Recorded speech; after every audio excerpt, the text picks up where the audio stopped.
Hello and welcome to this first tutorial on how to start up a new project in CUBASE. So we're just going to start up CUBASE and wait for it to load. And then we will be presented with this pop-up where we can choose a template. And I'm just going to choose this simple template that I once made. And then CUBASE wants us to point us to a location where the project should be located. So we just create a folder for that.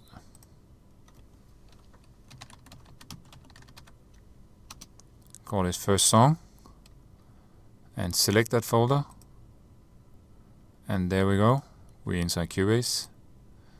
Then we just want to save the project as well. So we have the folder that we just created, and inside this folder we can create a folder only for the songs. We'll just call this one songs. There we go. Go into the folder and call this one first song 01. Save, and that's it. Now we are ready to compose.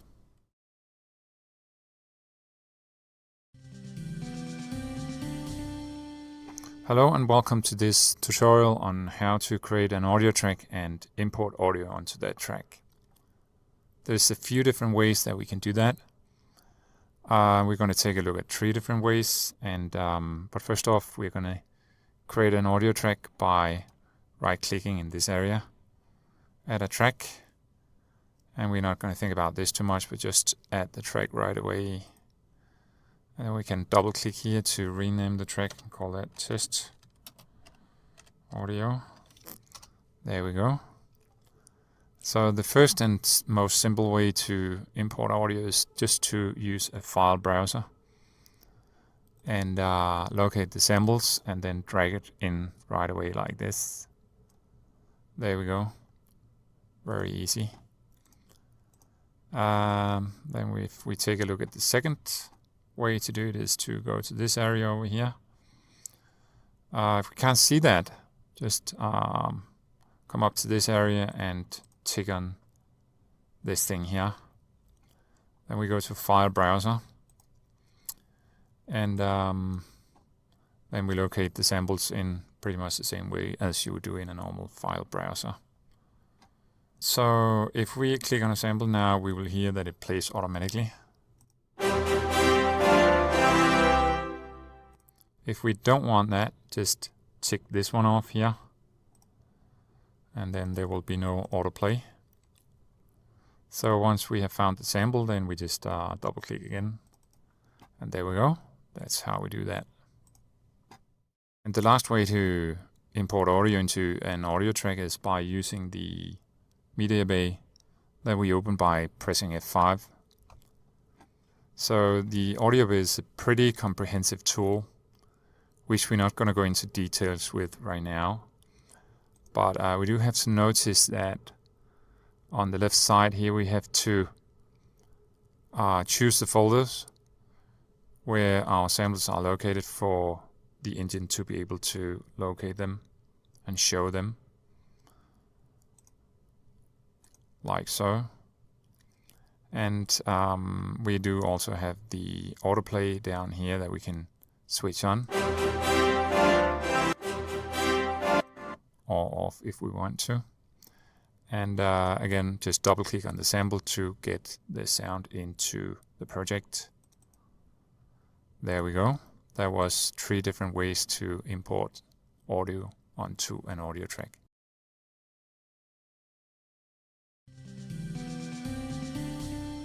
Hello and welcome to this short tutorial on how to create an instrument track and add an instrument to it. First off, we're just going to go to this area and right click, add an instrument. From here we can open this menu to choose the actual instrument that is going to be attached to the track. In this case I'm going to use Retrolog, which is a part of the initial CUBASE installed package. And then we add the track. And then by clicking on this icon, we can open the actual instrument, test it, like so. If we want to change the instrument later, we can go to Inspector, Routing, and we can find the same pull-down menu where we can change the instrument to any instrument we like. And we can find the instrument again right here. That's it. Thank you for watching. Hope to see you in the next video.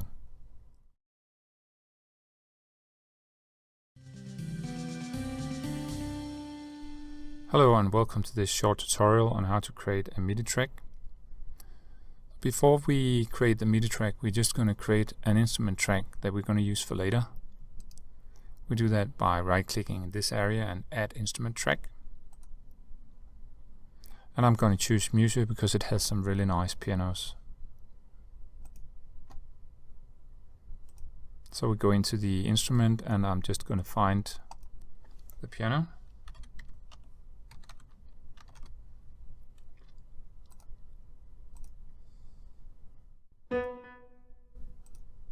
Like so.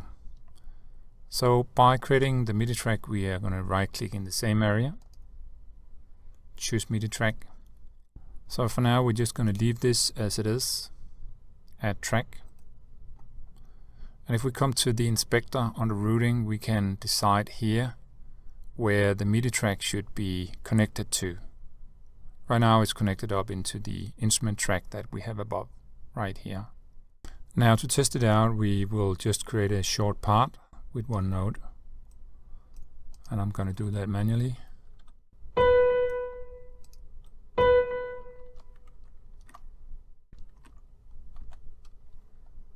And just play. And there we go. There we can see how the MIDI information is being sent up into the instrument track. So what's the whole point of using a MIDI track, you may ask, if we could just have used the instrument track to play off the same MIDI?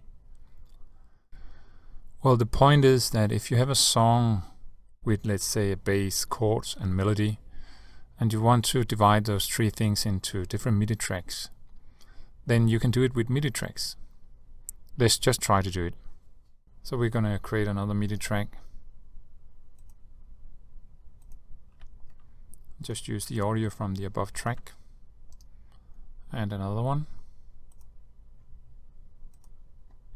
Use the same audio, copy it down, and let's say this is the bass and this is the chords and this is the melody. And I'll just change a little bit on the notes.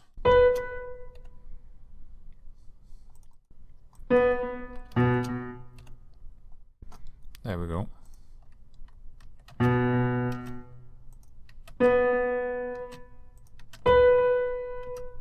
Then now we have separated the different parts of the song out on different MIDI tracks. So the whole point of this is that if we want to change anything in the initial sound, we don't need to go to each different MIDI track and do it. We can just do it from one track up here, like EQ, volume or pan or whatever it is, and it will affect all the different MIDI tracks that we have attached to it. Another way to use a MIDI track is to connect it to outboard gear, but for the sake of the length of this video, we are going to keep that for another tutorial for later. Alright, thank you for watching and hope to see you in the next video. Hello and welcome to this short tutorial on how to use the inbuilt EQ in CUBASE. So we're here in CUBASE 14 and first things we're going to do is just create an audio track. And then we will click on the E to open the edit window. In the edit window here we can see the EQ. This is the built-in EQ. Simply just by clicking in the open space right here, we'll be able to activate one of the points that we see down here. And we can then adjust where we want to work and how much we want to add or decrease. If we look at this parameter down here, we decide how much. simply just by dragging and holding it. And this one, if we drag and hold it, we can decide where we want to work. And the last one down here decides how steep the slope is going to be. It's exactly the same for point 3. If we then take a look at spot number 4 here, we can try and turn it on and open this menu here, and then we can see that there's some more options that we can choose between. So the initial state is high shelf, but let's try to just choose the low pass here. And what it means is that the filter is now going to let through the lower part of the frequency spectrum, whereas the higher part up here is going to be filtered out. But the high shelf is really good when we want to increase the high frequency area in general, because it has a very smooth curve. Exactly the same parameters we'll find down here. We have the high pass, as it's called, because the high frequencies is being let through. Plus we have a low shelf.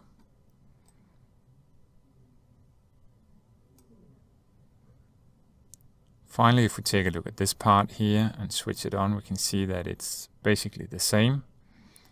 Here we got a low pass, and switching this one on, we got a high pass. And finally, if we want to, let's say we have made a really good EQ that we like to use on a specific bass sound, we can, probably wouldn't look like this, but whatever. We can go to this icon up here, save the preset,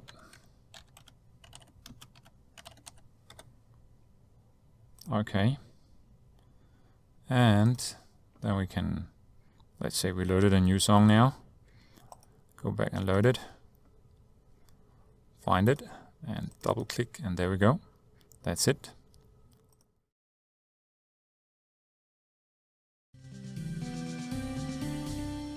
Hello and welcome to this short tutorial on how to quantize in CUBASE.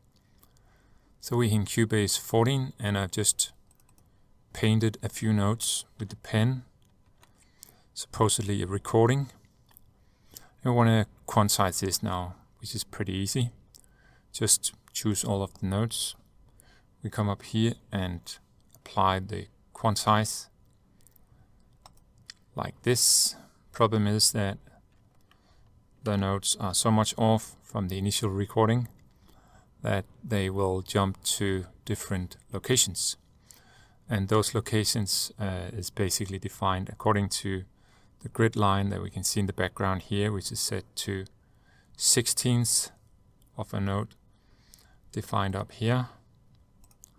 So when we quantize, let's just try to do it again, we can see that D4 is going to this grid line simply because the grid line is closer than this line over here, and the same with the remaining notes.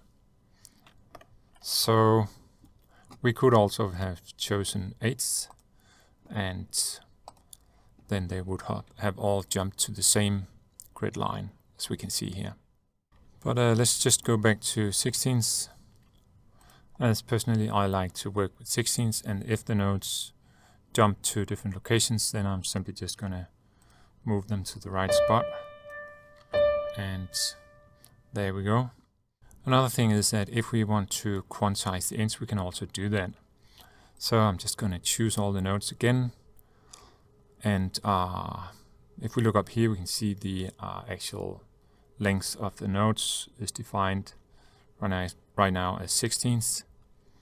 So what we want to do is come over to the quantize menu here and go to the ends, quantize ends, like that. Problem again is that it's going to jump to the closest background grid line. So we can manually fix them if we want to, but if we don't want to do that, there's also another way that we can easily, let's say we want to have all the notes in the same length. We simply just choose all the notes, hold shift, And there we go, then we got the same length. There's also another way that we can do that by going to the MIDI menu, and we will come down to the functions and choose fixed length, and the length is then gonna come according to the length menu up here, and that's about it. So that was just a little bit about how to work with Quantize. Hope it was helpful, and see you in the next video.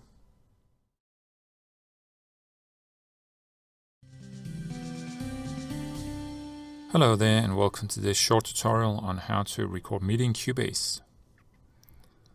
So as you can see, I've just created an instrument track up here. But before we start recording, I just want to test a few things. We want to see if there's any MIDI signal coming in. And so I'm just going to play a little bit on my piano.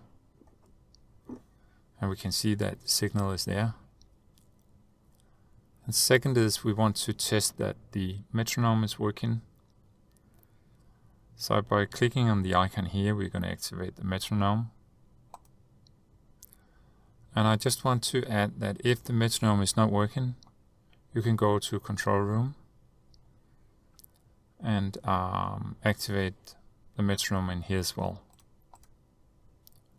Right, let's just test it now.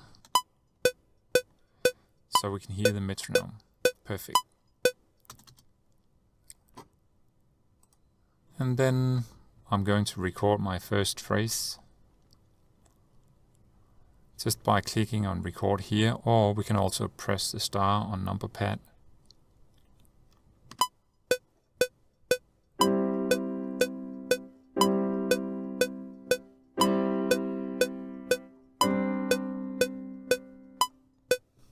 Right, there we go.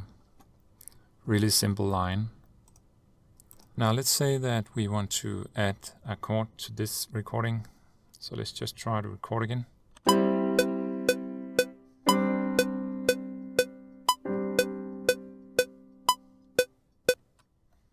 Now we can see that CUBASE has created another part that we eventually would have to glue together. But in order to avoid this, let's just undo this one here.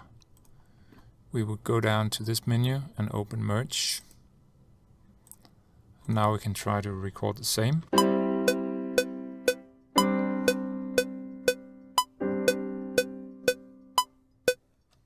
And we can see now that the chord is being merged directly into the original part.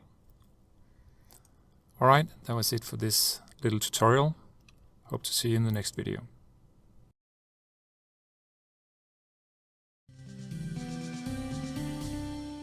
Hello and welcome to this short tutorial on how to adjust volume and pan. So we're inside CUBASE 14 here. We just created an instrument track. If we want to find the volume, we just go to the upper part of the inspector, and we can see right here that we can adjust the volume right away. And the pan we got right here. We could also have gone down to the fader, which we have here. Just have to say that if you can't see the fader, you'd have to go into the settings, set up sections, find fader, and yeah, then you will get it. So let's say now that we want to put the fader back to 0, then you can just hold down Control and it's gonna jump back into initial position, and the same with pan, or actually pretty much any parameter that you find in CUBASE. So the third option that you can use is to go into the mixer. They will find exactly the same parameters. Right there, volume, and right here, pan, and some other stuff. And that's it. Pretty easy stuff. Hope this was helpful, and see you in the next video. Bye bye. Right, hello and welcome to this short tutorial on how to set up a key command in CUBASE 14. First thing we're going to do is just try to open the key command window, going to edit and go down to the button here where we can find key commands. And the first key command that we want to add is the nudge or the move cursor action, as we can see it here. And now we can see when I open the key command editor, the first thing that happens is that the editor will locate the last pressed button, which is in this case left arrow. So now we just want to delete this key command like this, and then say that we want to add a key command to this action or function, just simply by double clicking here and press a desired key on the keyboard. And that's pretty much it. Let's just try it out. And that works. And let's just go back again and see, because let's say that now we want to add a key command that is already used by CUBASE. So if we double click on this one and use the same key, now CUBASE comes up with a warning, and we just override it by assigning it. And then we can see that the initial key command is deleted and the new key command is added to that function. So that's it. Thank you for watching and hope to see you in the next video. Hello and welcome to this short tutorial on how to work with velocity. So again, we're here in CUBASE 14 and just recorded this little part here. Let's try to go into the part. And here we can see the notes. So basically, if we have the mouse in this area, we'll see an arrow. But if we go down to this area down here, we can see that it changes into a pen, indicating that we can adjust the velocity. By hovering above the velocity indicator, right on top or a little bit to the right, and left click and drag, we can then adjust it. If I go too far right, it's going to slip out. Or if I just go a little bit to the left, it's also going to slip out. We can also just left click and drag above them. And then you can simply just kind of like paint your velocity, if you will. Now we have 3 nodes that are exactly on top of each other over here. What if we want to change the velocity of one of them? So we just choose that one and then go down and adjust like so. Let's say now we want to fix the velocity to the same value of all the nodes. What I want to do is I want to come up to the MIDI menu, go down to functions, and we can see here we have fixed velocity. I've already added a key command to it. And in case you don't know how to add a key command, please go and watch the how to add a key command tutorial. So let's just try to choose it now. Now we can see it fixes to a specific value. If I go into the menu by clicking the key command, I can now define the value here and process. So the last thing I'm going to cover is the info line here. Now if I choose one node, I'll be able to change the velocity, or I can simply just double click and write in the amount that I like. And if I remember correctly, let's just try to select all the nodes again, write a specific value and hold down Control while I press enter. I will then be able to fix all the nodes also. That was actually the same function as we had up here in the functions menu, but just another way to do it, so to say. All right, I think this covered all that was related to velocity. Hope it was helpful and see you in the next video. Bye bye. Hello and welcome to another short tutorial on how to cut MIDI notes. So again, I've just recorded a short part here. We're going to go into the part by double clicking on it. And now we can see we have some different MIDI notes that we're going to play around with. So first things I'm going to do is I'm going to choose the scissor here, or the splitting tool if you will. And just by clicking on the different MIDI notes, we can see how it separates. Now this is another way that we can access the scissor tool, simply just by holding Alt while clicking on the notes. We'll also get access to the scissor tool. Just going to undo back here. Another way is to use the play line, or as it's called in CUBASE, the cursor. So I'm just going to press the key command for that now. And then we can see how it splits the whole chord, and I can just delete the ends so we have a nice aligned chord now. And if I open the key command editor, we can see here that the function is called split at cursor. I can only encourage everybody to set it up, it's very handy. Okay, so there were some different ways to cut MIDI notes in CUBASE. Hope it was helpful, and yeah, see you in the next video. Bye bye.